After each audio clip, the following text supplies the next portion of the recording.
My son's Spanish fiancée called me an ugly cow in her native language, thinking I couldn't understand. I smiled politely and served her more wine. 3 hours later, I casually mentioned to her parents that immigration would be very interested in our conversation. I'll tell you everything. First, let me thank you for watching Granny's Voice. Please subscribe and tell us where you're watching from in the comments. We might give you a shout out in our next video. Today's special shout out goes to Molin from Los Angeles. Thank you for being part of our family. Now, let me tell you how I discovered that my future daughter-in-law was nothing more than a gold-digging fraud with a charming accent. It started on a crisp October evening in Austin. Michael, my 35-year-old son, had finally brought home the mysterious Spanish woman he'd been dating for 6 months. Sophie Laurent was everything I'd expected from his breathless descriptions over the phone. Petite, elegant, with that effortless style that Spanish women seem to master naturally. Her dark hair was pulled back in a sophisticated chignon that looked casual but probably took an hour to perfect. She wore a simple black dress that somehow managed to look both modest and alluring, paired with delicate gold jewelry that caught the light just right. Her English was impeccable, tinged with just enough accent to be charming rather than difficult to understand. Every word was carefully pronounced, as if she'd practiced them countless times in front of a mirror. "Mrs. Whitfield," she said, taking my hands in both of hers with genuine warmth. "Michael has told me so much about you. I'm so excited to finally meet the woman who raised such a wonderful man." The gesture felt authentic, her hands warm and soft, her grip firm enough to convey sincerity without being overwhelming. I found myself immediately disarmed by her presence. I warmed to her immediately. After Michael's string of vapid girlfriends who couldn't be bothered to remember my name, let alone engage in meaningful conversation, Sophie's genuine interest in our family history felt like a blessing. She asked thoughtful questions about the photos on my mantelpiece, her eyes lighting up with what seemed like sincere curiosity as I explained the stories behind each frame. "This must be your wedding day," she said, picking up a silver-framed photo of William and me from 1982. "You look so radiant. Michael has your eyes, doesn't he?" She complimented my cooking with what seemed like sincere appreciation, taking actual notes on her phone when I mentioned the secret ingredient in my famous beef stew. She even helped clear the table without being asked, moving through my kitchen with the practiced efficiency of someone who'd grown up helping in family meals. Michael beamed throughout dinner, clearly smitten beyond reason. His face literally glowed every time she laughed at one of his jokes or touched his arm during conversation. I hadn't seen him this happy since before his divorce 3 years earlier. "Sophie speaks 5 languages fluently," he boasted, squeezing her hand across the dinner table. "She's been teaching me Spanish, though I'm hopeless at it. I can barely order coffee without embarrassing myself." "Oh, you're being too modest," Sophie laughed, her eyes twinkling with what appeared to be genuine affection. "His pronunciation is, how do you say, endearing? Very American, but endearing." We all laughed, the sound filling my dining room with a warmth I hadn't felt in months. I found myself thinking that Michael had finally found someone worthy of him, someone with substance, intelligence, and genuine warmth. Someone who might actually stick around long enough for me to get attached to, unlike the parade of 20-somethings who treated him like a temporary distraction. Sophie told us stories about her childhood in Sevilla, painting vivid pictures of family gatherings where her grandmother would cook paella for 30 people in the courtyard of their ancestral home. She described the narrow cobblestone streets of her neighborhood, the way the light hit the cathedral bells at sunset, the smell of orange blossoms that filled the air each spring. "Family is everything in Spain," she said, her voice taking on a wistful quality. "We gather every Sunday, 3 generations around one table. The children play while the adults argue about politics and football. It's chaos, but beautiful chaos." Michael hung on every word, clearly imagining himself integrated into this warm, boisterous family scene. I could practically see him picturing our future grandchildren running through Spanish courtyards, learning to speak multiple languages, growing up with a rich cultural heritage he could never provide alone. That feeling of warmth and possibility lasted exactly 47 minutes. After dinner, Michael excused himself to take an important work call from a client in California dealing with a construction crisis that couldn't wait until Monday. I was in the kitchen loading the dishwasher, humming softly to myself and feeling genuinely optimistic about my son's romantic future for the first time in years. That's when Sophie's phone rang with a distinctive Spanish guitar ringtone.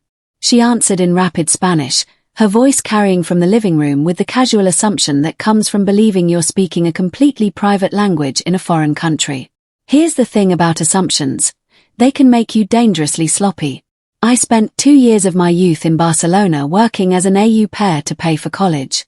It was 1978, I was 20 years old, and I'd taken the job partly to improve my Spanish and partly to escape a suffocating relationship with a boy my parents adored but who bored me to tears. Those 2 years changed my life in countless ways, not least of which was giving me fluency in a language that had since grown rusty from disuse but was far from dead. And what I heard in those next few minutes made my blood run cold and my hands shake so violently I nearly dropped the expensive china I was carefully rinsing. "Sigh, Mama," Sophie was saying, her voice taking on a completely different tone, cooler, more calculating, stripped of the warm affection she'd been radiating all evening. "She seems harmless enough. Old, clearly desperate to keep her son happy at any cost. She'll be easy to manage once we're married." I froze completely, a dinner plate suspended halfway between the sink and the dishwasher, water dripping steadily onto the kitchen floor as I strained to hear every word. The house is lovely, much bigger than Michael described when I asked subtle questions about his family's finances. And yes, there are definitely significant family assets to consider. She mentioned several times during dinner that his father left them very comfortable when he passed 5 years ago. Her laugh was musical but utterly cold, like silver bells ringing over a frozen lake. "Don't worry about the timeline. I've already started working on the inheritance angle. Americans are so incredibly sentimental about family legacy and passing down wealth to the next generation. It's almost too easy." My hands began to shake so violently that I had to set the plate down on the counter before I dropped it. The casual cruelty in her voice was breathtaking. This wasn't desperation or even simple greed. This was professional, calculated destruction delivered with the emotional detachment of someone reading a grocery list. "Michael is absolutely perfect for this operation," she continued, and I could hear her moving around my living room, probably examining the family photos and artwork with an appraiser's eye rather than a girlfriend's curiosity. "He's naive in exactly the right ways, generous to a fault, and completely infatuated. The psychological profile we developed was spot on. He's still emotionally vulnerable from his divorce, desperate to prove he can make a relationship work, and eager to be seen as sophisticated and worldly." I forced myself to keep moving, to maintain the normal sounds of cleaning while my world crumbled around me. The clink of dishes, the rush of water, the ordinary domestic sounds that would mask the fact that I was listening to every damning word. "The green card will be simple once we're married. His financial stability and family connections will make the application process straightforward. And the divorce will be even simpler once I have what I need. 2 years maximum, just long enough to establish residency and claim community property rights. Then I'll be free to return to Madrid with American citizenship and enough money to live exactly as I choose for the rest of my life." The plate finally slipped from my numb fingers and shattered against the kitchen floor, the sound echoing through the house like a gunshot. The Spanish conversation stopped abruptly. "Mrs. Whitfield, are you all right?" Sophie appeared in the doorway instantly, her face transformed back into a mask of concern so perfect it could have won an Academy Award. The cold calculation I'd heard in her voice had vanished completely, replaced by what appeared to be genuine worry for my welfare. "Just clumsy," I managed, my voice surprisingly steady as I knelt to collect the pieces of my grandmother's china. "These old hands aren't what they used to be." She hurried to help me, her movements graceful and considerate, kneeling beside me on the kitchen floor like a devoted daughter-in-law. "Please, let me do this. You shouldn't be cleaning up after hosting such a wonderful dinner for us. You've done so much already." The irony was so thick I could taste it like copper in my mouth. This woman had just finished explaining to her mother, or whoever was on the other end of that call, how she planned to systematically manipulate and eventually financially destroy my son, and now she was helping me clean up broken dishes with the tenderness and attention of an actual caring family member. "I have much experience with cleaning," she said with a self-deprecating laugh that sounded completely natural. I worked in hotels in Madrid before meeting Michael. Very humbling work, but it taught me to appreciate when others make effort for me. Another lie, delivered with such sincerity and accompanied by such believable details that I almost found myself believing it despite what I'd just overheard. The woman was a master craftsperson of deception. Michael returned from his call just as we were disposing of the last pieces of broken china, apologizing profusely for the interruption. Sorry about that, crisis at the construction site, but it's handled now. These clients think money means they can demand miracles at any hour. He surveyed the scene of us cleaning together, and his face lit up like Christmas morning. The expression of pure joy on his features was heartbreaking to witness, knowing what I now knew. Look at you two, already acting like family, he said, his voice soft with emotion. This is exactly what I hoped would happen. Sophie stood gracefully, disposing of the broken porcelain with practiced efficiency. Your mother is wonderful, my amour. So warm and welcoming. I feel very lucky to be accepted into your family so easily. She was good, professionally, devastatingly good. Every gesture, every expression, every carefully chosen word was designed to reinforce the narrative she'd constructed. The grateful foreign woman, charmed by American family values and eager to belong. The devoted girlfriend who couldn't wait to become a permanent part of our lives. Well, aren't you sweet? I managed to say, finding my voice somehow. Michael's right, you do seem like family already. The words felt like ash in my mouth, but I forced them out with what I hoped was convincing warmth. We settled in the living room with coffee and dessert, and Sophie regaled us with what I now knew were carefully crafted stories about her life in Spain. Every detail had been calculated for maximum emotional impact. The struggling artist narrative, how she'd worked multiple jobs to support her painting while dreaming of a gallery showing that never came. The difficult childhood that made her appreciate Michael's stability and security. Her father's early death from a heart attack that left the family struggling financially. The dreams of building a new life in America with the right partner, someone who could offer not just love but the kind of security she'd never known growing up. Every word was designed to hit Michael's protective instincts and his American savior complex, and it was working beautifully. My son hung on every syllable, his eyes soft with the kind of love that makes intelligent men do incredibly stupid things. She painted herself as a woman who'd overcome adversity through hard work and determination, who'd learned to value genuine connection over material wealth, but who couldn't help but be grateful for the stability and comfort that Michael represented. It was masterful storytelling, hitting every emotional note that would make him feel simultaneously protective and lucky to have found such a remarkable woman. Tell Mom about the visa situation, Michael prompted gently, his hand finding hers across the coffee table. She might have some insights. She's always been good at navigating bureaucracy and helping people understand complex systems. Sophie's eyes flickered almost imperceptibly, but her smile never wavered. I caught that moment of calculation, the brief pause as she decided how to play this particular angle. Oh, it's complicated, but not urgent, she said with just the right touch of uncertainty. The tourist visa is good for several more months, and Michael has been helping me understand the process for more permanent arrangements. It's quite overwhelming, honestly. So much paperwork and so many requirements. The pause was perfectly timed, allowing Michael to fill in the romantic implications without her having to lie outright about marriage plans. Masterful manipulation disguised as vulnerability. We're thinking about engagement soon, Michael said, reaching for her other hand with an expression of pure adoration. Once Sophie feels settled and comfortable with the idea of staying permanently. How wonderful, I said, proud of how steady my voice sounded despite the churning in my stomach. When you know, I suppose. Sophie ducked her head modestly, the picture of feminine grace.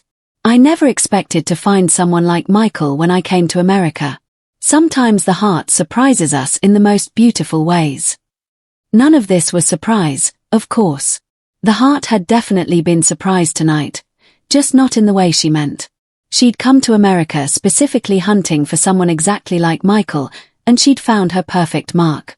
As the evening wound down and Michael walked Sophie to her car, A modest Honda that I now realized was probably carefully chosen to reinforce her struggling artist image. I stood at the window watching them embrace. She was saying something that made him laugh, probably spinning another beautiful lie about their future together, cementing his emotional investment before she disappeared into the night. He looked so happy, so hopeful, so completely unaware that the woman in his arms saw him as nothing more than a stepping stone to American citizenship and whatever money she could extract from our family before discarding him like used tissue. The question that kept me awake all night was simple. What was I going to do about it? I didn't sleep that night. Instead, I sat in my late husband William's study until dawn, surrounded by 40 years of financial documents and family records, trying to understand exactly what Sophie thought she was targeting and how much damage she could realistically do to our family's financial security. William had been a careful man, methodical in his approach to both building wealth and protecting it. Our assets weren't flashy or obvious, but they were substantial and carefully diversified. The house alone was worth close to $800,000, sitting on 2 acres in one of Austin's most desirable neighborhoods. Property values had skyrocketed in recent years, and our home had appreciated far beyond what we'd paid for it in 1985.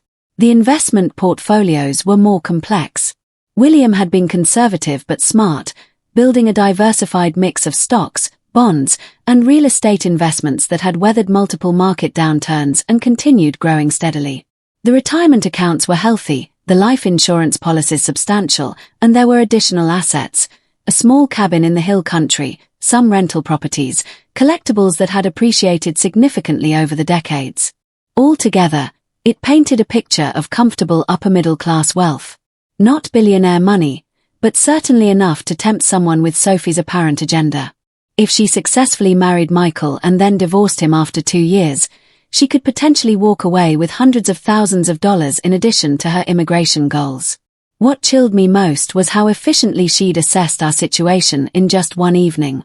The casual questions about William's career, the interested comments about our home's size and location, the subtle probing about family traditions and inheritance plans. She'd been gathering intelligence while appearing to make pleasant conversation, cataloging assets, and calculating potential returns on her investment of time and deception. This wasn't impulsive opportunism or even simple gold digging. This was professional predation, executed with the precision of someone who'd done this before. By dawn, I'd made 2 crucial decisions that would shape everything that followed. First, I would not tell Michael what I'd overheard. Not yet. He was so deeply infatuated, so emotionally invested in his vision of their future together, that any accusation from me would only drive him closer to her. I'd seen enough movies and read enough psychology to know how that story ended. I'd be cast as the jealous, controlling mother who couldn't accept her son's happiness and was willing to make up elaborate lies to sabotage his relationship. Second, I needed to know exactly who Sophie Laurent really was. If my suspicions were correct, if this was indeed a professional operation, then there would be evidence. A trail of previous victims, documentation of her real identity, proof that could expose her completely before she had a chance to destroy Michael's life. I started with the basics, opening my laptop and diving into the kind of internet research that had become second nature to anyone over 60 who'd learned to navigate social media. Facebook, Instagram, LinkedIn, Twitter, all the usual places where people leave digital footprints of their lives. Sophie's social media presence was polished but surprisingly thin when I really examined it critically. Most of her posts were from the last 18 months, with very little authentic history beyond that point. The photos were beautiful, Sophie at museums, Sophie at cafes, Sophie in scenic locations, but they had the curated quality of someone building a persona rather than documenting a genuine life. There were no childhood friends tagged in throwback photos, no family members commenting with inside jokes or shared memories, no colleagues from her supposed job in hospitality management leaving work-related comments. The few pictures that claimed to be from Spain were generic tourist shots that could have been taken by anyone, the kind of images you could find on travel websites and claim as your own. Her LinkedIn profile claimed she'd worked in hospitality management in Madrid, but the company names were vague and corporate-sounding without being specific. International Hotel Solutions and Mediterranean Hospitality Group, the kind of generic business names that could mean anything or nothing. There were no colleague connections, no recommendations from supervisors or co-workers, no specific achievements or projects mentioned. For someone supposedly in her late 20s with several years of career experience in the hospitality industry, her professional network was remarkably sparse. Most people in that field, especially someone who claimed to speak 5 languages and work with international clients, would have dozens of professional connections, recommendations, and a much more detailed work history. The more I dug, the more suspicious everything became. But suspicion wasn't proof, and I needed proof if I was going to save my son from what I was increasingly certain was an elaborate con game. That's when I remembered my sister's youngest daughter, Rachel, who worked for the State Department in visa services. Family connections could be remarkably useful when you needed to understand the intricacies of immigration fraud. "Aunt Eleanor, you're putting me in a very difficult position," Rachel said carefully when I called her the next morning. Her voice carried the particular kind of caution that comes from working in government and understanding exactly where the lines are drawn. We arranged to meet for lunch at my favorite cafe, though I knew I wouldn't be paying much attention to my usual chicken salad. I needed information, and Rachel was one of the few people I trusted who might be able to provide it without compromising her professional integrity. "I'm not asking you to do anything inappropriate," I said, stirring my iced tea slowly and choosing my words carefully. "I just want to understand the general process, the warning signs, the things that immigration officials look for. Educational purposes." Rachel laughed despite herself, the sound sharp in the quiet restaurant. "Educational purposes, right? And this has nothing to do with Michael's mysterious Spanish girlfriend that you've mentioned exactly once but somehow seem very concerned about." "You always were too smart for your own good," I admitted. I leaned back in my chair, studying my niece's face. Rachel had inherited the family's sharp instincts and no-nonsense attitude, combined with the kind of analytical mind that made her excellent at her job. If anyone could help me navigate this situation legally and ethically, it was her. "Tell me what you know," she said quietly, glancing around to make sure we weren't being overheard. "Everything. And don't leave out details because you think they're not important." So I did. The overheard phone conversation, the thin social media presence, the convenient backstory that hit all of Michael's emotional triggers perfectly. The way Sophie had assessed our family's financial situation with the efficiency of a professional appraiser. The timeline that seemed rushed but not suspiciously so. The performance that was almost too perfect. Rachel listened without interruption, her expression growing more serious with each detail I shared. She took notes on her phone, occasionally asking clarifying questions about timing or specific phrases Sophie had used. "There are red flags," she admitted when I finished my recitation. "Multiple red flags, actually. The timeline is aggressive. 6 months from meeting to marriage discussion is fast, especially for someone who's supposedly from a traditional Spanish family. The background seems superficial when you really examine it. And frankly, the whole narrative sounds like something straight from our training manual on marriage fraud indicators." "There's a manual?" "Oh, honey, there are several manuals, training courses, case studies, and annual conferences. Immigration fraud is a multi-billion-dollar cottage industry, and we see variations of this exact pattern constantly. The difference is usually the level of sophistication and the quality of the supporting documentation." Rachel pulled out her phone and navigated to a government website that outlined common marriage fraud schemes. "Look at this official checklist. How many boxes does your Sophie tick?" As we went through the indicators together, my heart sank with each item we marked off. Sophie wasn't just suspicious, she was practically a textbook case study in marriage fraud red flags. Rushed timeline that created pressure to marry quickly. Check. Financial motivation disguised as romantic interest. Check. Limited verifiable background that couldn't be easily investigated. Check. Age and circumstance gap that favored the foreign national. Check. Emotional manipulation designed to prevent careful scrutiny. Check. Stories and documentation that sounded authentic but couldn't be verified. Check. "The thing is," Rachel continued, her voice dropping to ensure our privacy, "knowing something and proving it are very different challenges. These people are professionals, They've studied American men, they understand our legal system, they know exactly which emotional buttons to push, and they're very, very good at covering their tracks. So what would you do if this were your brother instead of my son? Rachel was quiet for a long moment, stirring her soup while she considered her response. Officially, I'd advise Michael to slow down, do proper due diligence, and insist on meeting her family in Spain before making any major commitments. I'd suggest he hire an immigration attorney to review her status and ensure everything was legitimate. I'd recommend a longer engagement period to really get to know each other. And unofficially. Unofficially. Rachel's expression hardened. I'd gather evidence, document everything I could find, and I'd be prepared for the possibility that by the time you have enough proof to convince Michael, it might be too late to prevent the marriage. But it might not be too late to minimize the financial damage and ensure she faces consequences for what she's doing. The damage. My son's broken heart, his faith in love, his financial security, his ability to trust future relationships. The ripple effects of this kind of betrayal could last years, maybe decades. Some emotional wounds never fully heal, especially when they involve such fundamental violations of trust and intimacy. There's something else you should know, Rachel said carefully, glancing around the restaurant again. If she's doing this professionally, and everything you've described suggests she is, then Michael probably isn't her first target.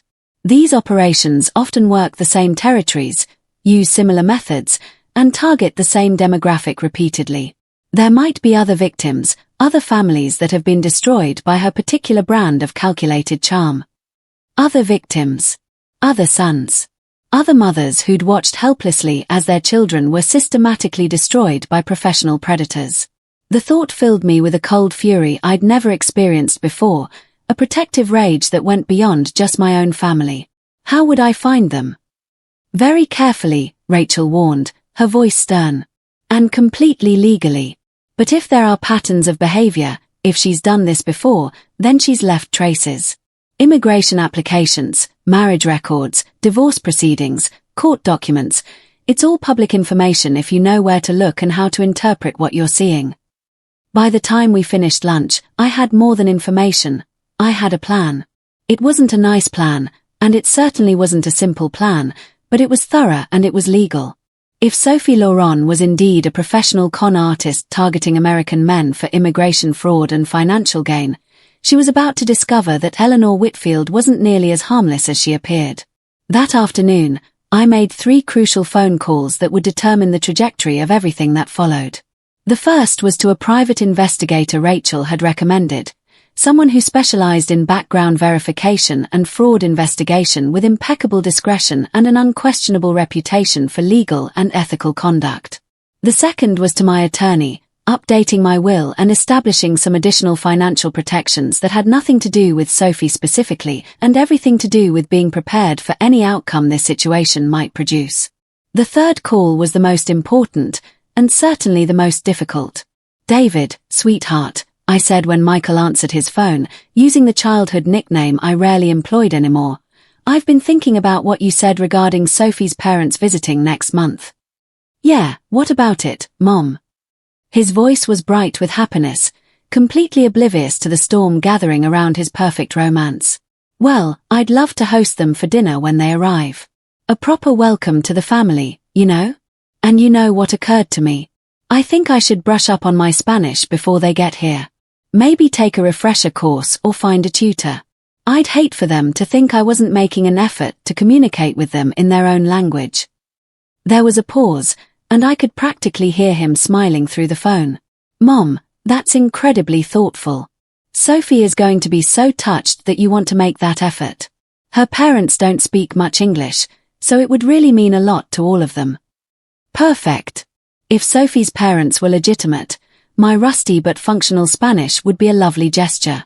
If they were actors hired to play a role, my language skills might reveal inconsistencies in their performance. The private investigator's name was James Rodriguez, and he looked nothing like what I'd expected from movies and television. No trench coat, no fedora, no dramatic cigarette smoke or mysterious aura. Just a mild-mannered man in his 50s who could have been anyone's accountant, insurance agent, or small business owner. He wore a simple blue button-down shirt, khaki pants, and carried a leather briefcase that had seen better days. The best investigations happen when nobody realizes they're being investigated, he explained, settling into the chair across from my kitchen table with a manila folder, a yellow legal pad, and a cup of coffee that he'd politely accepted. Especially in cases like this, where the subject is already hyper-aware of potential scrutiny from family members and may be professionally trained to spot surveillance or investigation. It had been 2 weeks since I'd hired him, paying his retainer fee from a small emergency fund I'd kept separate from our main accounts. The preliminary results of his work were enlightening in the worst possible way, confirming my suspicions while revealing details that were even more disturbing than I'd imagined. Let's start with what we know for certain, James said, opening his folder with the methodical precision of someone who'd done this thousands of times before. Sophie Lauron entered the United States on a tourist visa 8 months ago. The address she listed on her arrival documents is a short-term rental apartment in downtown Austin that she vacated after exactly 6 weeks, right around the time your records suggest she would have met your son. So she came here specifically to find a husband. It's looking that way. The pattern suggests systematic targeting rather than organic relationship development. Tourist visas are commonly used for this purpose because they're relatively easy to obtain and provide legitimate legal presence while the person searches for a suitable target. He pulled out a series of photographs printed on standard copy paper, the kind of documentation that spoke to professional thoroughness rather than dramatic presentation. These are screenshots from her social media activity, but more importantly, from her internet search history and online forum participation that we were able to trace through legal channels. The photos showed Sophie at her laptop in various coffee shops around Madrid, always alone, always focused intently on her screen. Even in these candid shots captured from other people's social media posts, there was something calculating in her expression, a focus that suggested work rather than leisure. Here's where it gets interesting, James continued, his voice taking on the tone of someone presenting evidence in a courtroom.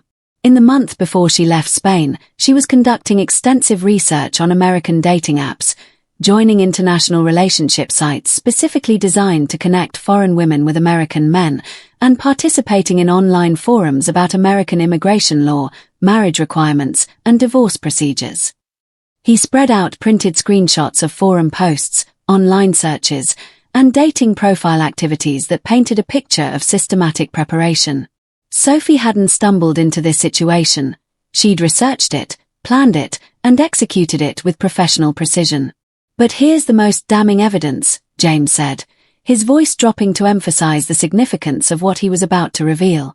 The company she claims to have worked for in Madrid, International Hotel Solutions, it existed, but it went out of business 3 years ago.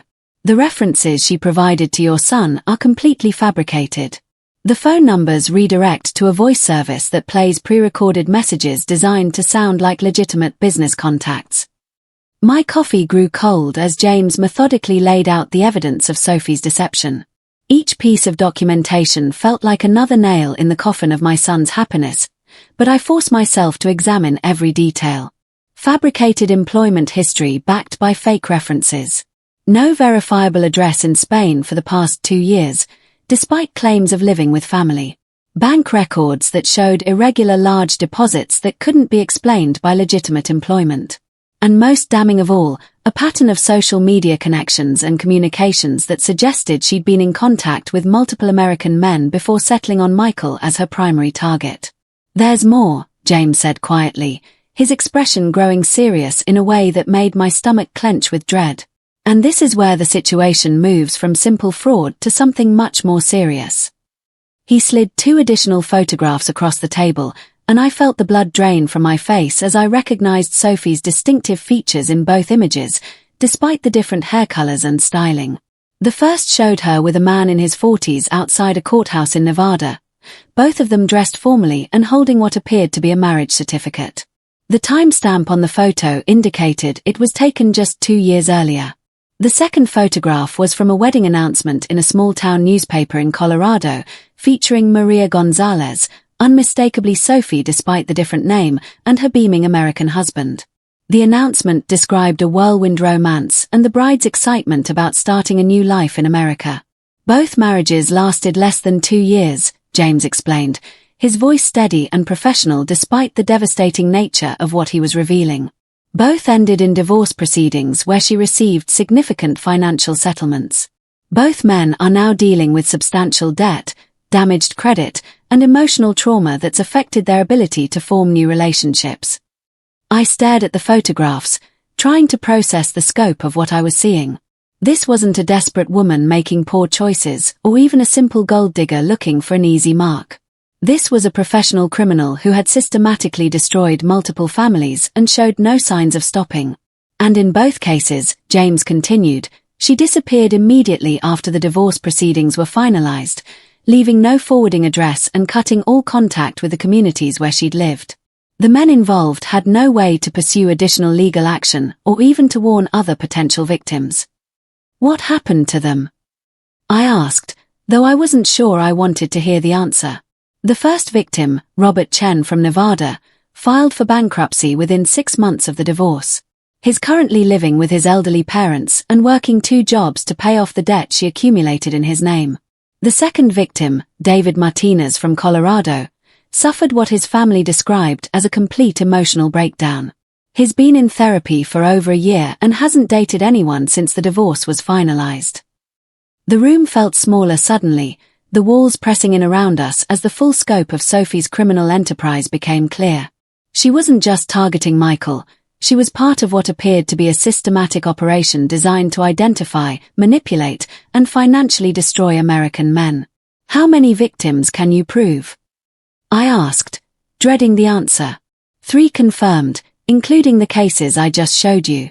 But the pattern suggests there are likely more that we haven't identified yet. She's very good at covering her tracks, using different names, different backstories, and targeting men in different regions to avoid detection. James pulled out a financial analysis that made my stomach turn. Conservative estimate, based on the settlements we can document and the assets that were transferred, she's stolen over $800,000 from American men in the past 5 years. That's not including additional money she may have accessed through credit cards, loans, or other financial instruments she obtained using their identities and credit histories. Nearly $1 million. 3 families completely destroyed, possibly more. And Michael was supposed to be next in line, the latest mark in an ongoing criminal enterprise that had been operating successfully for years. Here's what we're going to do, James said, closing the folder and looking at me with the kind of direct, serious expression that suggested he'd moved from investigation mode into action mode. We're going to document everything, build a comprehensive case file, and then we're going to coordinate with law enforcement to ensure she faces appropriate consequences for what she's already done while preventing her from completing her current operation. The plan James outlined was both elegant and ruthless, designed to expose Sophie completely while minimizing the emotional damage to Michael and ensuring that her previous victims might finally get some measure of justice. But it would require perfect timing, absolute discretion, and a performance on my part that would make Sophie's acting look amateur by comparison. The plan required me to become someone I'd never been before, a calculating strategist capable of deception that rivaled Sophie's own professional lies. It went against every instinct I'd developed over 64 years of trying to live honestly and directly, but my son's future and the possibility of justice for Sophie's previous victims depended on my ability to play this game better than she did. The key is making her believe she's winning, James explained during one of our strategy sessions. Right now, she thinks she has complete control of the situation. Your son is infatuated, you appear to be a harmless elderly widow who's charmed by her act, and everything is proceeding according to her timeline. We want to maintain that illusion until the moment we spring the trap. Over the following weeks, I became a student of deception in ways that would have horrified my younger self. I researched acting techniques, studied psychology articles about manipulation and fraud, and practiced maintaining perfect emotional control while lying convincingly about my true knowledge and intentions. The hardest part was interacting with Michael during this period. Every phone call was a minefield of potential revelations. Every dinner conversation required me to feign enthusiasm for his relationship while internally screaming warnings he wasn't ready to hear. I'm thinking about proposing next week, Michael told me during one particularly difficult conversation, his voice bright with nervous excitement. Christmas Eve. Just like in those romantic movies Sophie loves. What do you think, Mom? I turned away from the phone, ostensibly to adjust something in my kitchen, but really to hide the expression of horror that I couldn't quite suppress. I think she's a very lucky woman to have found you, sweetheart, I managed, the words feeling like broken glass in my throat.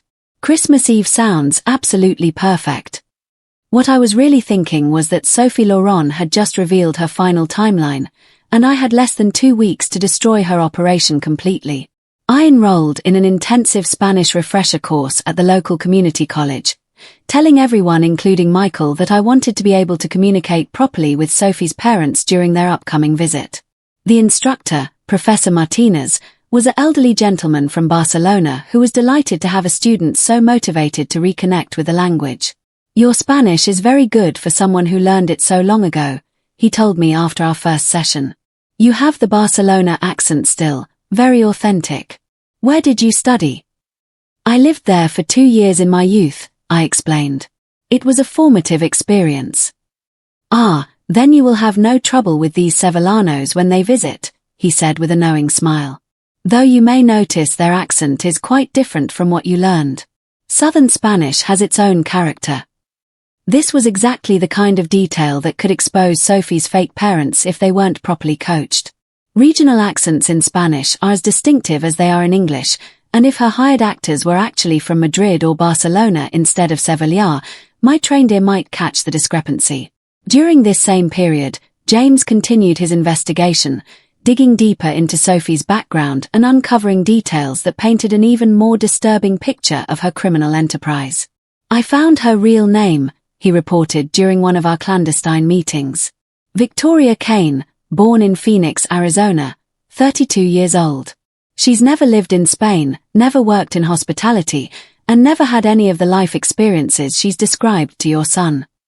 The revelation hit me like a physical blow. Sophie wasn't even Spanish. The accent, the cultural references, the entire persona, it was all an elaborate performance created from internet research and language lessons. How is her Spanish so good then? She's genuinely gifted with languages, and she spent 6 months in intensive language and cultural training before launching this particular operation.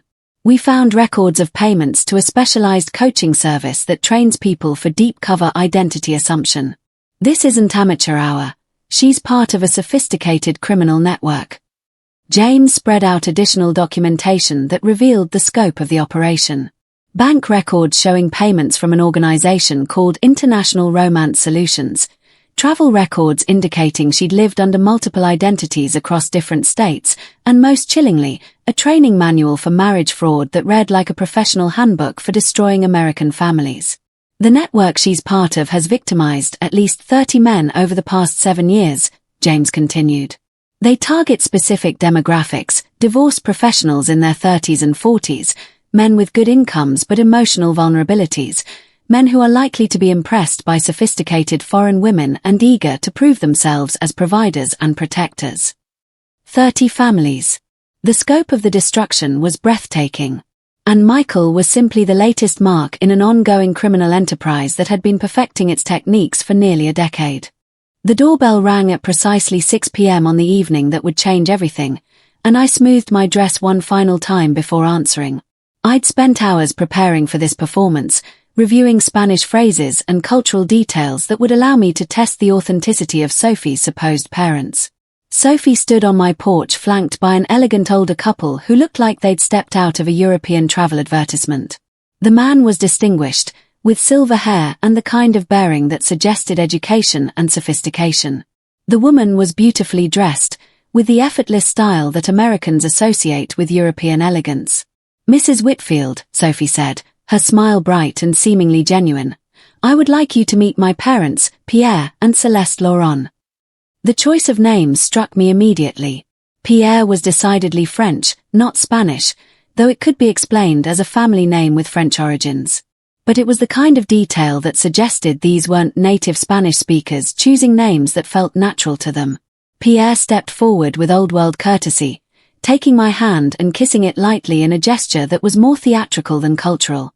"Senora Whitfield, we are so honored to meet the mother of the man who has captured our daughter's heart." His Spanish accent was excellent, clearly the product of professional training, but there were subtle inconsistencies that my Barcelona-trained ear could detect.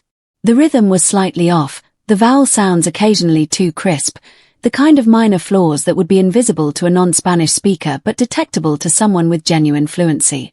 Celeste embraced me warmly, enveloping me in expensive perfume while speaking in rapid, enthusiastic Spanish about how wonderful it was to finally meet me and how excited they were to welcome me into their family. "Please come in," I replied in my deliberately rusty Spanish, choosing phrases that would require them to respond naturally if they were genuine. "I apologize for my poor pronunciation. It's been many years since I spoke your beautiful language, and I'm afraid I learned it in Barcelona rather than your lovely Sevilla." The effect was immediate and telling. Both parents exchanged the briefest of glances, so quick that Michael, arriving behind them with wine and flowers, completely missed it. But I caught that moment of communication, that split second of uncertainty as they processed the fact that I could understand and evaluate their performance. "Your Spanish is charming," Pierre recovered smoothly. "And please, don't worry about regional differences. We're simply honored that you're making the effort to communicate with us in our language." It was a diplomatically perfect response that avoided having to demonstrate knowledge of Sevillano dialect or cultural specifics. Professional, but revealing. Michael arrived as we were settling in the living room, practically glowing with happiness at seeing his two favorite families meeting for the first time. "Aren't they wonderful, Mom? I feel like I've gained a whole new family." As the evening progressed, I played my part with Academy Award-level precision, the charmed future mother-in-law, delighted with these lovely people, asking gentle questions about their life in Spain, and expressing how happy I was that Michael had found such a wonderful woman with such strong family values. But I was also listening with the intensity of a detective, cataloguing every inconsistency, every moment of hesitation, every detail that didn't ring true. Pierre's stories about his teaching career were generic and vague, 30 years in education, but no specific schools mentioned, no memorable students or colleagues, no details that couldn't have been researched online. When I asked about specific neighborhoods in Sevilla or changes in the education system over the decades, his responses were diplomatic but non-specific. Celeste's descriptions of her work in local government were similarly superficial. She claimed to work in municipal planning, but when I mentioned specific areas of Sevilla that had undergone development in recent years, information I'd researched specifically to test her knowledge, she deflected with generalizations about the challenges of urban growth. Most telling of all were their interactions with each other. When they spoke Spanish thinking I couldn't follow their casual conversation, they revealed knowledge and cultural references that belonged to Madrid, not Sevilla. They discussed restaurants in the capital, complained about Madrid traffic, and made references to neighborhoods and cultural events that were distinctly associated with Spain's largest city rather than the southern region they claimed to call home. "Pass the salt, would you?" Celeste said in Spanish to Pierre during the main course. "This American food is so bland compared to what we're used to at home." "At least the wine is decent," Pierre replied, also in Spanish. "Though I miss proper jamón ibérico. These Americans have no appreciation for real cured meat." Meanwhile, in English, they were praising my cooking with apparent sincerity and expressing delight at experiencing authentic American hospitality. The contrast between their private complaints and public gratitude was stark and revealing.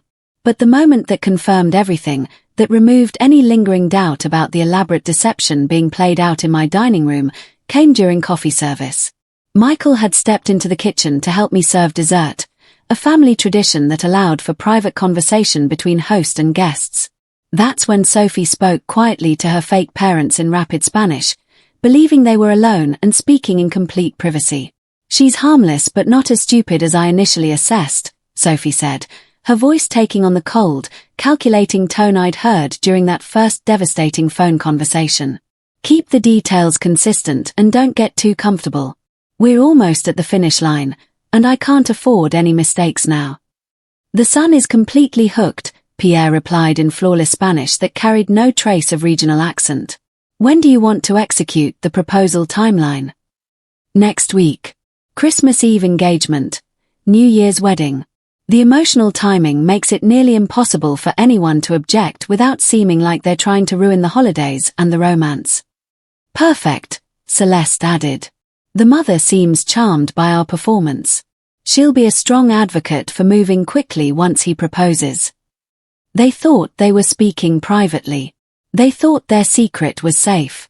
They had no idea that the harmless American widow serving them coffee and homemade flan understood every calculated, heartless word of their criminal conspiracy. As the evening wound down and the fake family prepared to leave, I continued my performance flawlessly. Celeste took my hands warmly as they gathered their coats. We are so grateful that our Sophie found Michael, and through him, you, she said in English, her eyes apparently misty with emotion. Family is everything, don't you agree? There's nothing we wouldn't do to protect the people we love. Oh, absolutely, I replied with a serene smile that cost me tremendous effort to maintain. Family is the most important thing in the world. We'd do anything to protect our children from people who would hurt them. The double meaning in my words was lost on them, but it gave me a moment of satisfaction in an evening that had been emotionally devastating. After they left, Michael lingered to help me clean up, bubbling over with excitement about his future in-laws and their obvious approval of his relationship with Sophie. They're amazing, aren't they? He said, loading dishes into the dishwasher with unusual enthusiasm. So warm and genuine and sophisticated. I can see where Sophie gets her character and her values. They raised an incredible woman. They're certainly impressive, I agreed carefully. Very polished and well-spoken. I'm thinking about proposing next week, he said, his voice dropping to a conspiratorial whisper as if Sophie might somehow overhear us from across town. Christmas Eve. Just like in the romantic movies she loves. I've got everything planned, dinner at that Spanish restaurant downtown, then back to my place where I'll have candles and music set up. What do you think? I turned toward the sink, ostensibly to rinse a wine glass, but really to hide the expression of anguish that I couldn't quite suppress. Christmas Eve was 8 days away. She had 8 days to believe she was winning, 8 days to imagine her criminal plan proceeding perfectly on schedule. I had 8 days to destroy her completely. I think she's a very lucky woman to have found you, sweetheart, I said, proud of how steady my voice remained. Christmas Eve sounds absolutely magical. That night, I called James Rodriguez with 3 words that would set the final phase of our plan in motion: accelerate the timeline. James arrived at my house the next morning with a briefcase full of evidence and a plan that was both elegant and ruthless. Agent Maria Santos from Immigration and Customs Enforcement would be joining us, along with local law enforcement officials who had been briefed on the scope of Sophie's criminal enterprise. We move Christmas Eve, he said, spreading documents across my dining room table like a general planning a military campaign. Just before Michael's planned proposal, maximum emotional impact, minimum opportunity for escape. The evidence was overwhelming and devastating. Bank records showing wire transfers from Sophie's previous victims, immigration documents filed under 3 different identities, photographs of her with multiple men across different states, and most damning of all, recorded phone conversations between Sophie and her handlers discussing the details of various fraud operations. She's not just a con artist, James explained, organizing the documentation into neat piles. She's part of a criminal network that specializes in marriage fraud, identity theft, and systematic financial destruction of American families. They operate like a business. They identify targets, create detailed profiles, provide supporting actors when needed, and take a percentage of whatever assets they can extract. I studied a surveillance photograph of Sophie meeting with a man in an expensive suit outside a nondescript office building in Houston. The timestamp showed it was from just 2 weeks earlier, while she'd been telling Michael she was visiting sick relatives in San Antonio. Who is that? Her handler. Marcus Webb identified him as Ricardo Vega, the man who runs the southwest operation of this network. He's wanted by federal authorities for multiple counts of fraud, racketeering, and criminal conspiracy. Sophie's arrest will be the key to bringing down the entire organization. The scope of the criminal enterprise was staggering. Conservative estimates suggested they'd stolen over $3 million from American men over the past 7 years, destroying dozens of families and leaving a trail of emotional and financial devastation across multiple states. How many families have they destroyed that we can prove? I asked, dreading the answer but needing to understand the full scope of what we were dealing with. 14 confirmed cases, but the pattern suggests there are likely many more that we haven't identified yet. These people are professionals. They know how to cover their tracks, how to choose victims who are unlikely to report the crimes due to shame or embarrassment, and how to operate across state lines to complicate law enforcement efforts. James pulled out a timeline that showed the careful orchestration of Sophie's current operation. Tomorrow evening, when Michael brings Sophie here for Christmas Eve dinner before his planned proposal, we're going to have some unexpected guests. Agent Santos will arrive during the meal, ostensibly for a routine follow-up on Sophie's visa status. What she'll actually be doing is placing Sophie under arrest for immigration fraud, identity theft, and conspiracy to commit marriage fraud. The timing was crucial and required split-second precision. Too early and Sophie might flee before we could gather additional evidence about her network.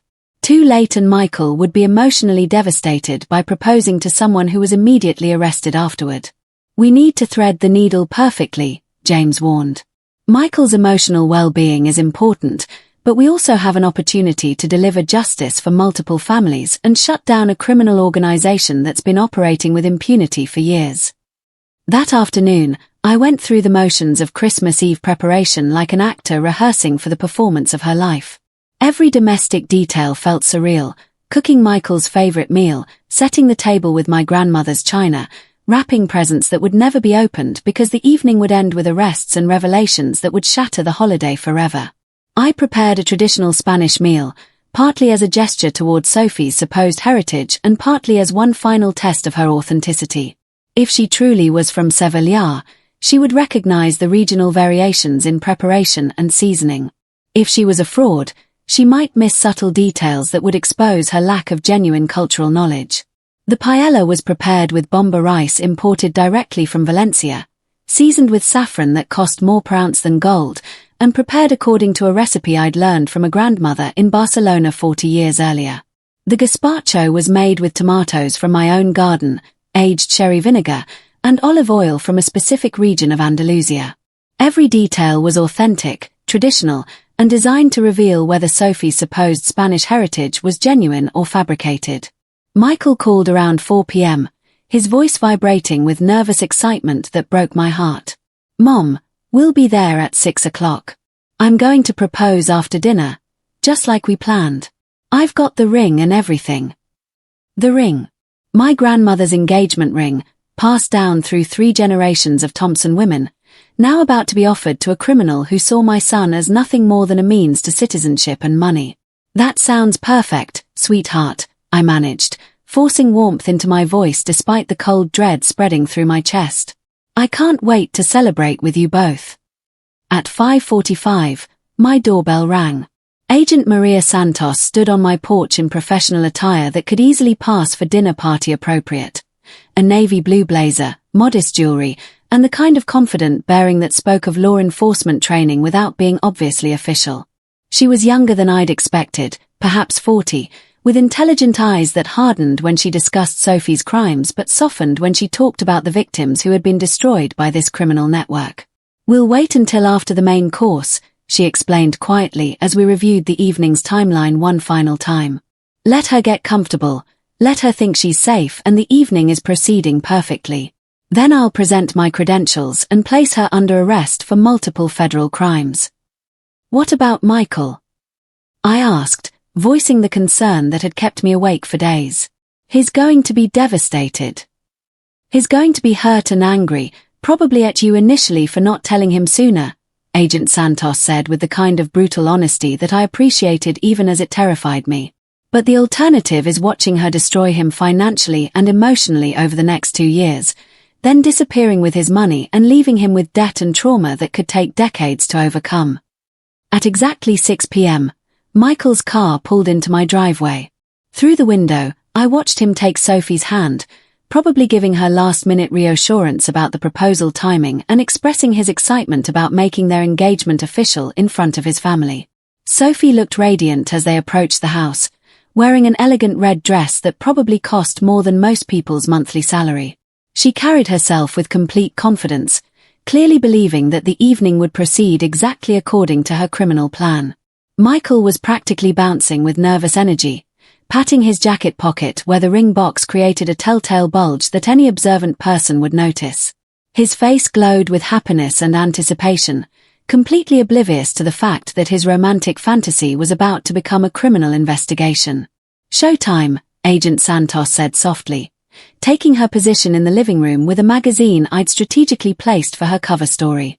"Mrs. Whitfield, dinner smells absolutely wonderful," Sophie said as they entered, kissing my cheeks in the Spanish style while surveying the table I'd set with my finest china and silverware. "What a beautiful Christmas Eve feast you've prepared for us." She was wearing the same red dress she'd worn to meet her fake parents, and she looked every inch the sophisticated European woman about to become an American bride. Her performance was flawless, the grateful foreign girlfriend, charmed by American family traditions and eager to become a permanent part of our lives. Michael was practically vibrating with nervous excitement, unable to sit still as he helped me serve the first course. He kept touching his jacket pocket and glancing at Sophie with the kind of adoring expression that made my heart break for what was coming. "Mom, this might be our best Christmas Eve ever," he said, squeezing my hand as we brought the paella to the table. "Everything is just perfect." If only he knew how far from perfect everything actually was. Agent Santos had positioned herself in the living room, pretending to read a holiday magazine while maintaining visual contact with our dinner conversation. To Michael and Sophie, she appeared to be exactly what I'd told them, a family friend visiting for the holidays who didn't have anywhere else to go on Christmas Eve. "Who's your guest?" Michael asked, nodding toward the living room where Agent Santos sat reading. "Oh, that's Maria, my neighbor Rachel's niece," I said smoothly, delivering the cover story we'd rehearsed. "She's visiting from out of state for the holidays and didn't have anywhere to go tonight. I hope you don't mind that I invited her to join us for dinner." Sophie's smile never wavered, but I caught a flicker of calculation in her eyes. An unexpected witness to the proposal wasn't ideal for her plan, but it wasn't alarming either. Just another detail to manage in her carefully orchestrated evening. The dinner conversation flowed like a well-rehearsed play, each of us performing our assigned roles with varying degrees of authenticity. Michael talked about his work, his plans for the new year, his excitement about building a life with the woman he loved. Sophie responded with perfect warmth, asking thoughtful questions and making gentle jokes that had him laughing and falling deeper under her spell with every passing moment.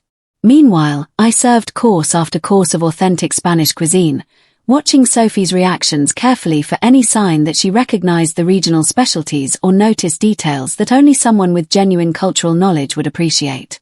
She complimented everything enthusiastically but generically, using phrases like "this tastes just like home" without specifying which aspects reminded her of Sevillano cooking versus other regional variations.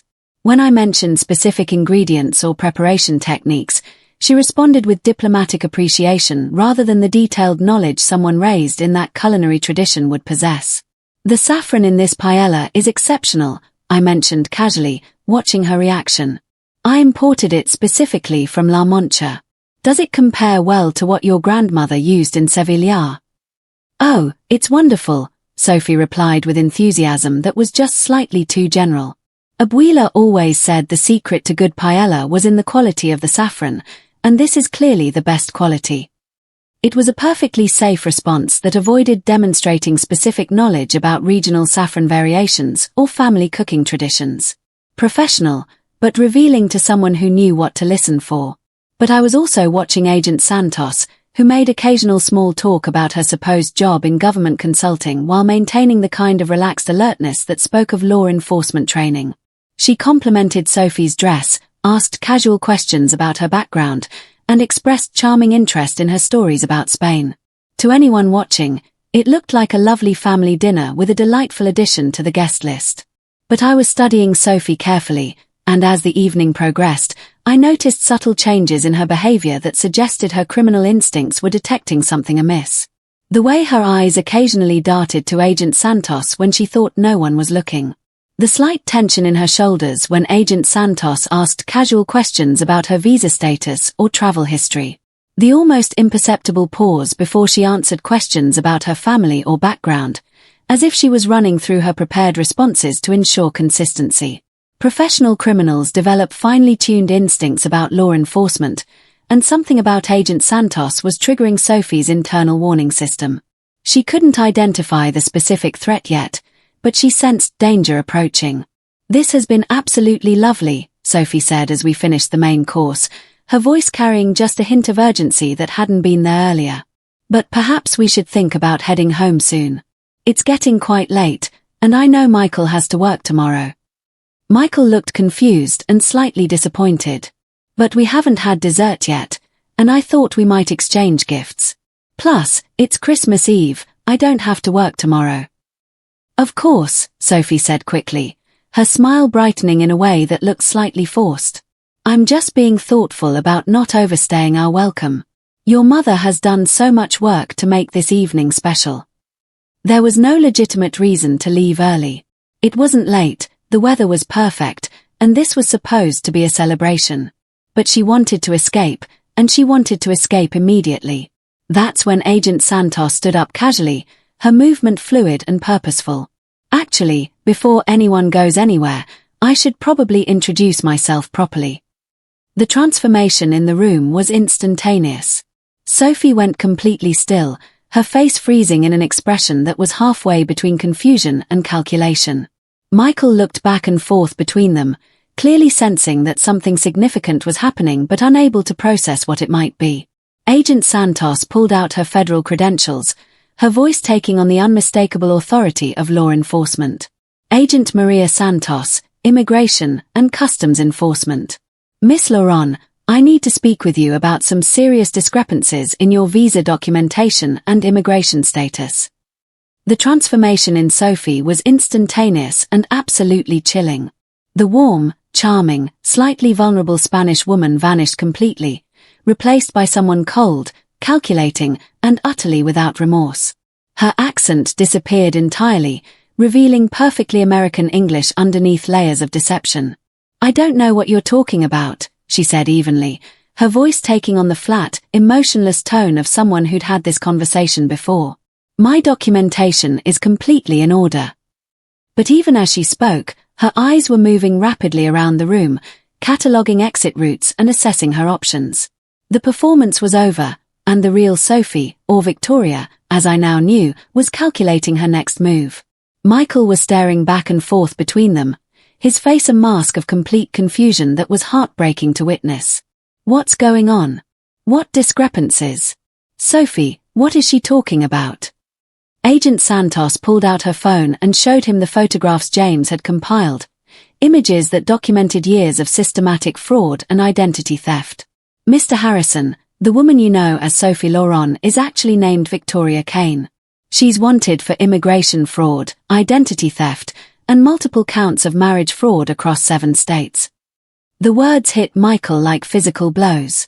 I watched my son's face crumble as he processed information that destroyed everything he'd believed about his relationship and his future.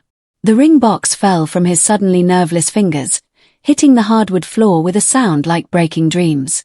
The parents who visited last week were hired actors, Agent Santos continued, her voice professional but not unkind. The stories about her life in Spain are completely fabricated. Her real name is Victoria Kane, she's never lived outside the United States, and she's part of a criminal network that has defrauded dozens of American men out of millions of dollars. The silence that followed lasted exactly 4 seconds. Then Michael exploded with a fury I'd never seen from him before. "What the hell is this?" He spun to face me, his eyes blazing with betrayal and pain that cut straight through my heart. You knew and you didn't tell me." "Michael, please let me explain." "Explain what?" His voice cracked with anguish. "That you've been investigating the woman I love behind my back. That you've been lying to me for weeks. I trusted you, Mom. I brought her here because I trusted your judgment, and this is what you do." His pain was devastating to witness, but I forced myself to remain calm. "I was trying to protect you. By lying to me. By treating me like I'm too stupid to handle the truth." Michael's voice rose with each word. "I trusted you. I brought her into our family because I thought. He couldn't finish the sentence, but I knew what he'd been thinking. He'd thought he'd found love, partnership, a future worth building. Now all of that was revealed to be an elaborate lie designed to destroy him. Meanwhile, Victoria had gone very still, her mind clearly racing through options and calculating her best strategy. But Agent Santos was positioned between her and the front door, and I could see additional law enforcement vehicles through the window, their occupants taking positions around the house. "Mr. Harrison," Agent Santos said gently, "I know this is devastating, but your mother likely saved you from years of financial ruin and emotional trauma. The woman you know as Sophie has defrauded 7 other men out of nearly $2 million over the past 5 years." Michael shook his head violently, still trying to process revelations that were destroying his entire understanding of recent months. "No, you're wrong. This is some kind of mistake. Sophie isn't, she wouldn't." He turned to Victoria desperately, his eyes pleading for her to deny everything, to explain away the evidence, to somehow restore the beautiful fiction of their romance. "Tell them they're wrong," he begged. "Tell them this is all some horrible misunderstanding." For a moment, I thought she might attempt one final manipulation, one last performance designed to maintain her psychological hold on his emotions and confuse the situation long enough to create an escape opportunity. But then Victoria looked at the evidence spread across Agent Santos' phone, calculated the overwhelming proof of her crimes, and made a different choice entirely. She laughed. It was a sound completely devoid of warmth or humor, cold and amused in a way that made my blood freeze. When she spoke, her voice was flat, American, and utterly without remorse. "Oh, Michael, you poor, sweet, pathetically naive man." The cruelty in her voice was breathtaking. She wasn't just confessing, she was systematically destroying him for the simple pleasure of watching him suffer. Victoria picked up her wine glass and took a sip as casually as if she were discussing the weather. "Did you really think someone like me would fall for someone like you without an ulterior motive?" Michael went white, the color draining from his face so completely that I thought he might collapse. "What? You're boring, Michael. Predictable. Safe. The kind of man who thinks buying flowers and opening doors makes him irresistible to sophisticated women." She gestured dismissively, her tone growing more vicious with each word. "I've played this exact role so many times I could do it in my sleep." The deliberate cruelty was stunning. She wasn't just admitting to the fraud, she was taking pleasure in destroying every romantic memory, every moment of connection he'd believed was real. Vulnerable foreign girl, charmed by American stability, grateful for protection and security. It works every single time with men like you. Her smile was razor-sharp.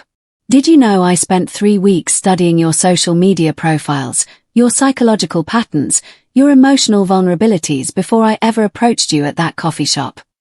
Michael sat down heavily in his chair, looking like someone had physically beaten him. "The book, you said it was recommended by a friend." "Amazon reviews and purchase history analysis," Victoria replied with obvious satisfaction at his pain. "I bought 5 different books I knew would appeal to lonely, divorced men in their 30s looking for intellectual connection. Yours was the easiest mark in that coffee shop." Agent Santos moved closer, handcuffs ready, but Victoria wasn't finished with her performance of calculated cruelty. She looked directly at me, her eyes filled with genuine hatred that revealed the real person beneath all her previous masks. "You think you've won something, old woman? You've destroyed your relationship with your son to stop something that was always going to end anyway." Her voice took on a vicious satisfaction that chilled me to the bone. "I would have divorced him in 2 years, taken my settlement, and disappeared. Now he'll spend the rest of his life wondering if every woman who shows interest in him is just another con artist looking for a paycheck." She turned back to Michael, who was staring at her like she was a complete stranger, which, of course, she was. "Your mother didn't save you, Michael. She just ensured that you'll never trust love again. Every relationship you try to build from now on will be poisoned by suspicion and doubt. That's her real gift to you." Agent Santos stepped forward with professional authority. "Victoria Kane, you're under arrest for immigration fraud, identity theft, conspiracy to commit marriage fraud, and multiple counts of wire fraud in connection with a criminal enterprise." But Victoria wasn't done delivering her final, devastating blow. "Wait," she called out as the handcuffs clicked around her wrists. "Don't you want to know about the real Sophie Laurent?" Agent Santos paused, and I felt my blood turn to ice. What about her? Victoria's smile was absolutely vicious, the expression of someone who'd saved their most destructive revelation for last. She's real. 28 years old, lives in Sevilla with her parents, works in hotel management just like I claimed. I studied her social media for months, building my cover story around her actual life. My worst fears were materializing with each word she spoke. What are you saying? I'm saying there's a real woman in Spain who has no idea her identity was stolen, who might be getting visits from Spanish authorities asking questions about her fictional American boyfriend and his family. Victoria's eyes glittered with malice. I'm saying your investigation might have just destroyed an innocent person's life along with your son's. The front door closed behind Agent Santos and her prisoner, leaving Michael and me alone in the wreckage of Christmas Eve dinner. The silence was absolute, broken only by the sound of my own heartbeat thundering in my ears. Michael sat motionless at the dining room table, staring at the scattered evidence of his shattered fairy tale. The engagement ring lay forgotten on the floor where it had fallen from his nerveless fingers. Is it true? He asked quietly, his voice barely above a whisper. What she said about the real Sophie? I sank into the chair across from him, suddenly feeling every one of my 64 years. I don't know. James, the investigator I hired, will have to look into it. James. Michael's voice was flat, emotionless. How long have you known? The question I'd been dreading since the moment Agent Santos had revealed the truth. 3 weeks. Since the night she called me an ugly cow in Spanish, thinking I couldn't understand her. For the first time since Victoria had been arrested, Michael looked directly at me. Something flickered in his eyes, not forgiveness, but perhaps the beginning of understanding. She called you what? She was on the phone with her handler, speaking Spanish, explaining how she was going to manipulate you into marriage and then divorce you for money and citizenship. She said I was an ugly cow who would be easy to manage. I paused, remembering the casual cruelty in her voice.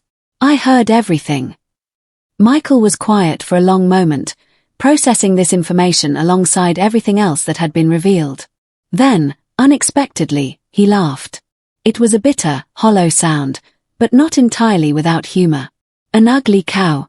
That's actually pretty accurate, considering how completely she fooled me. Michael, no.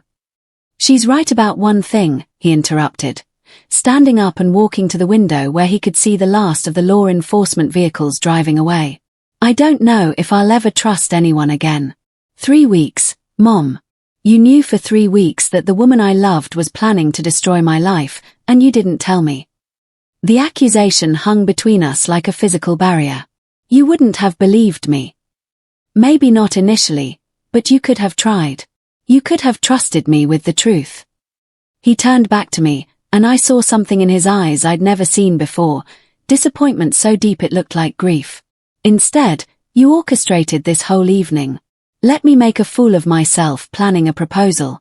Let me get excited about Christmas Eve, about our future together. Let me bring her into our family home for one final performance before you brought it all crashing down. He was right, and we both knew it. I could have handled this differently, found a way to warn him that might have protected him from the public humiliation of watching his girlfriend get arrested for fraud in front of the woman who'd been systematically lying to him for months. I was trying to protect you, I said weakly, knowing how inadequate the words sounded. By lying to me. By investigating behind my back. By treating me like I was too stupid to handle the truth. Michael picked up the ring box from the floor, staring at it like it was something toxic. This was Grandma's ring. Yes. She would have worn it. Taken it with her when she divorced me. Grandma's ring would have ended up in some pawn shop or sold online to fund her next con. The thought hadn't occurred to me until that moment, but it hit like a physical blow. 4 generations of family history, reduced to criminal profit. Michael pocketed the ring box and headed for the door. I need some time to process this. Michael, wait. I love you, Mom, but I can't be around you right now. Every time I look at you, I'm going to think about how you didn't trust me enough to tell me the truth. The door closed quietly behind him, leaving me alone with the remains of Christmas Eve dinner and the weight of choices that had been both completely right and utterly devastating. But Victoria had made one final mistake in her parting shot about the real Sophie Laurent. She'd revealed the existence of an innocent woman whose identity had been stolen, which meant there was still one more chapter to this story, one more chance to find something redemptive in the wreckage. That night, I called James Rodriguez with new instructions. Find the real Sophie, and find out how to make this right. The investigation into the real Sophie Laurent took 2 weeks and revealed a story that was both heartbreaking and ultimately hopeful.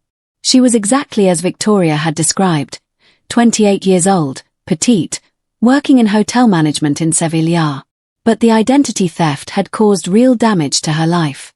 Spanish authorities had indeed questioned her about her fictional American boyfriend after Victoria's arrest made international news. Her bank accounts had been frozen pending investigation. Her employer had placed her on administrative leave while they sorted out whether she was involved in international fraud. Her reputation in her small community had been damaged by association with criminal activity she knew nothing about. But more than that, James discovered that Sophie was dealing with her own family crisis. Her mother was battling cancer, and the medical bills were threatening to bankrupt the family.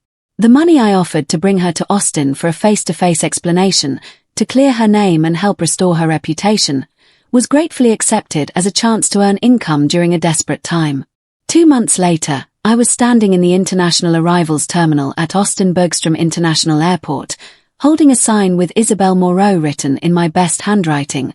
We'd decided to use the real Sophie's actual middle name to avoid confusion with the criminal case.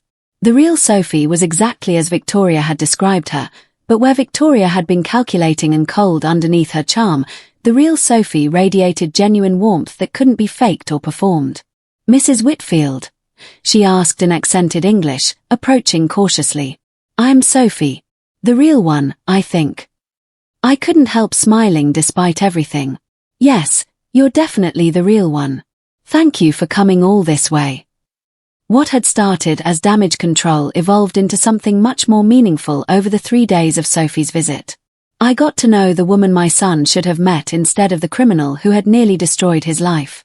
Sophie was funny, intelligent, and refreshingly honest about her own struggles and dreams. She was also nursing a broken heart, a relationship that had ended badly 6 months earlier when she discovered her boyfriend cheating with her best friend. "It is strange," she said on her second evening, as we sat in my garden sharing a bottle of wine from her family's region of Spain. "This woman, she stole my name, my history, even my heartbreak to make her story more believable. It feels like being robbed of yourself." "I'm so sorry," I said. "If I had known there was a real person behind the identity." "You would have done the same thing," Sophie interrupted firmly. "You protected your son. That is what mothers do." Michael had agreed to meet her on her final day in Austin. He was still barely speaking to me, but his curiosity about the real person behind Victoria's lies had eventually overcome his anger and hurt. They met at the same coffee shop where Victoria had first approached him, a detail that I found both poetic and slightly heartbreaking. I watched from across the street as they talked for nearly 2 hours, their body language shifting from awkward formality to genuine interest.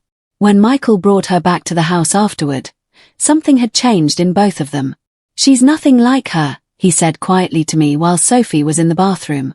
Everything that felt artificial about Victoria, the 2 perfect answers, the way she always said exactly what I wanted to hear, Sophie is the opposite. "She's real." "What does that mean for you?" "It means I'm going to drive her to the airport tomorrow, and then I'm going to think very carefully about what I want to do next." What Michael decided to do next surprised everyone, including himself. 3 weeks after Sophie returned to Spain, he booked a flight to Sevilla. Not for romance, he insisted, but to see for himself the life Victoria had stolen and twisted into her fictional narrative. He stayed for 2 weeks, and when he returned, he had gained something I hadn't seen in him since before his divorce: peace. Not just about the fraud he'd escaped, but about the possibility of genuine connection. "I'm not ready for anything serious," he told me over dinner at my house, the first meal we'd shared since Christmas Eve. "But Sophie and I are going to stay in touch. Maybe visit back and forth. See what develops naturally, without any pressure or expectations. And us? I asked carefully. Are we going to be okay? Michael was quiet for a moment, considering his words carefully. You were right to investigate Victoria. You were right to stop the fraud before she could complete it. But you were wrong not to trust me with the truth. If we're going to rebuild our relationship, it has to be based on honesty, even when honesty is difficult. I understand. Do you? Because if Sophie and I do develop something real, if she eventually moves here or I move there, I need to know you'll respect our choices, even if you disagree with them. No more investigations, no more secrets, no more trying to protect me from my own decisions. I promise, I said, and meant it.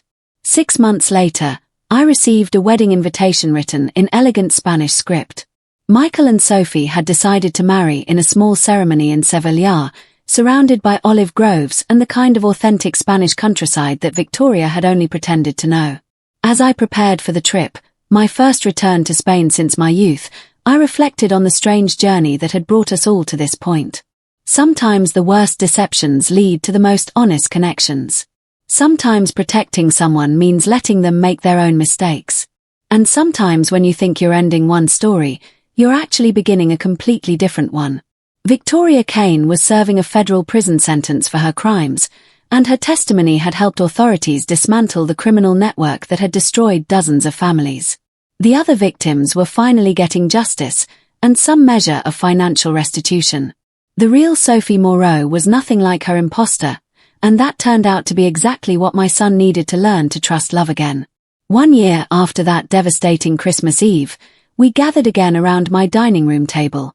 But this time, the Spanish woman sharing our meal was genuine, funny, imperfect, honest about her struggles, and absolutely devoted to my son in ways that had nothing to do with immigration status or financial gain. Sophie's mother had made a full recovery from her cancer, and the family's financial situation had stabilized with help from Michael's work connections in Spain. What had started as a crisis had evolved into a genuine cross-cultural partnership that enriched both families. Tell me again about the paella, Sophie said, watching me add saffron to the rice with the careful attention of someone genuinely interested in learning family traditions. In Sevilla, we prepare it differently, but I want to learn your way too.